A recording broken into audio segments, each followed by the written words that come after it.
नमस्कार दोस्तों, मैं कुलदीप सलूजा। इस वीडियो में बताऊंगा कि क्या हम घर के ईशान कोण में सीढ़ियाँ बना सकते हैं। कई लोगों को कहते हैं कि उनके घर में यदि कोई समस्या चल रही हो और ये सीढ़ी ईशान कोण में बनी है तो उन्हें लगता है बहुत बड़ा दोष है जिसके कारण हमारे घर में समस्या चल रही है। दोस्तों, हमारे वास्तुशास्त्र में जो पुराने ग्रंथ लिखे गए उसमें कहा गया है कि सीढ़ियाँ आदमी को पश्चिम और दक्षिण नैऋत्य में बनानी चाहिए, नैऋत्य कोण में। ये घर है, समझ लीजिए आपका पूरा घर है और इस घर के इस कोने में आप सीढ़ी बना सकते हैं। क्योंकि पुराने ज़माने में जो घर की बनावट बताई गई है वास्तुशास्त्र में कि इधर सब जगह कमरे हैं, इधर कमरे हैं, इधर कमरे हैं, इधर कमरे हैं, बीच में आंगन है, आदमी आंगन में आया, आंगन चढ़ के इस कमरे में आया और यहाँ से चढ़ के और ऊपर आके यहाँ पर सीढ़ी से यूँ चढ़ गया या यूँ सीढ़ी से यूँ चढ़ गया। कारण क्या था यहाँ सीढ़ी बनाने का कि पुराने ज़माने जो सीढ़ियाँ बनती थी ठोस बनती थी, ईंटों की सॉलिड बनती थी। तो वजन की जगह जो है ये साउथ वेस्ट ही है, तो सीढ़ियाँ ठोस बनती थी और ऊपर तक जाना है तो इसको यहाँ बनाया जाता था। पर अब तो भवन की बनावट ही बदल गई है। अब तो सीढ़ियाँ गार्डर के डाल के बना दी जाती हैं। 2 दीवार के ऊपर गार्डर डाला और उसके ऊपर पत्थर रख दिए, यहाँ स्लैब डाल देते हैं तो नीचे पूरी हालो है, ठोस सीढ़ी है ही नहीं।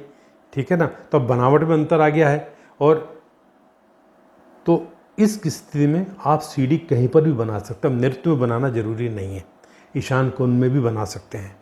पर ईशान कोण में बनाते वक्त आपको ध्यान ये रखना है, हर जगह बनाते वक्त, खास करके ईशान कोण में और सभी जगह बनाते वक्त ईशान कोण की खास तौर पर जब हम बनाते हैं तो क्या होता है कि हम पहला टप्पा जो ठोस बना देते हैं या 2-3 टप्पे ठोस बना दिए और ठोस बना के बाकी फिर हालो कर दिया।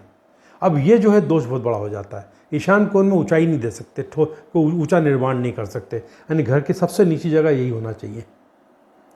तो आपको ईशान कोण में बनाते वक्त पहला टप्पा भी यानी ज़मीन का लेवल बराबर रहे और ईशान कोण की जो सीढ़ी पहला टप्पा भी अंदर से खाली रहे।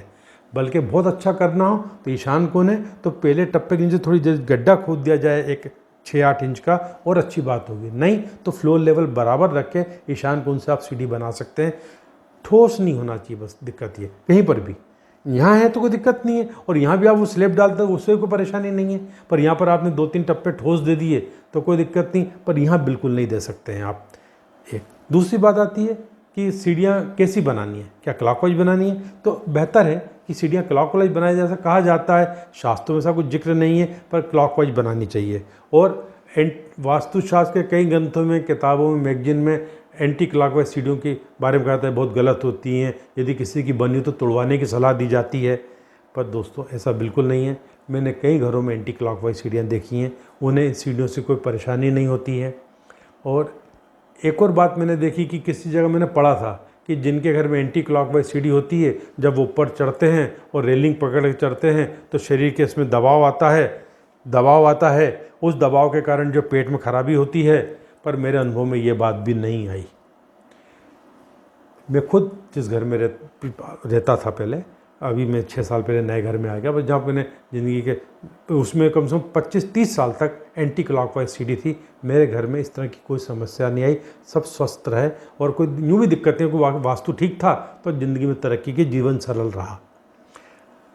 अब जब सीढ़ी बनती, सीढ़ी जो होती है ऊपर के घर के लिए प्रवेश द्वार होती है, तो हमें ध्यान रखना चाहिए सीढ़ी बनाते वक्त कि हम सीढ़ी बनाएं कैसे। कि यदि यहाँ से उत्तर से बनाते तो उत्तर से हम चढ़ें, ऊपर आएँ, और तो ऊपर का प्रवेश द्वार है ना, तो ये जो द्वार हैं इन्हीं, जैसे दक्षिण बना तो यहाँ से यूँ चले जाएँ, बेहतर तो यूँ चले जाएँ, इधर से आए तो यूँ जाएँ, इधर है तो यूँ चले जाएँ, यहाँ तो यूँ चले जाएँ, तो इन्हीं द्वार को, ताकि ऊपर हमें ये द्वार मिले। और यदि टर्न लेना है तो वापस इधर आ गए तो उसको कोई दिक्कत नहीं। पर ऊपर का प्रवेश द्वार है जहाँ से सीढ़ी स्टार्ट हुई, ये सीढ़ी यहाँ से स्टार्ट हुई तो ये यहाँ का ऊपर के लिए प्रवेश द्वार ये हो गया।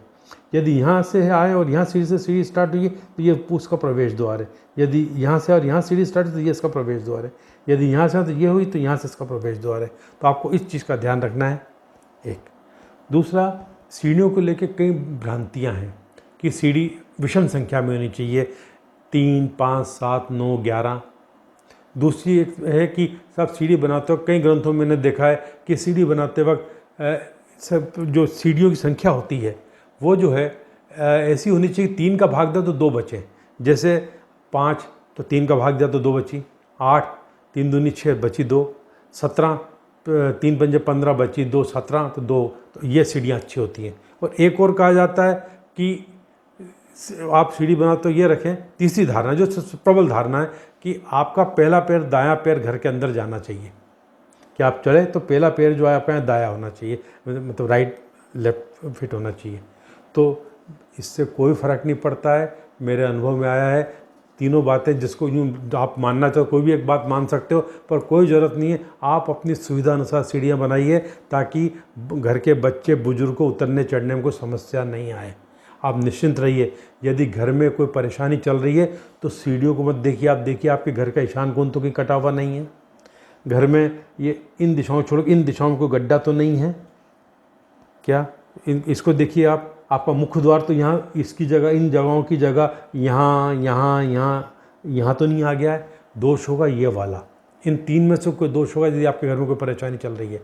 और कोई सीढ़ियों के कारण कभी कोई परेशानी नहीं आती। आप निश्चिंत रहिए। धन्यवाद।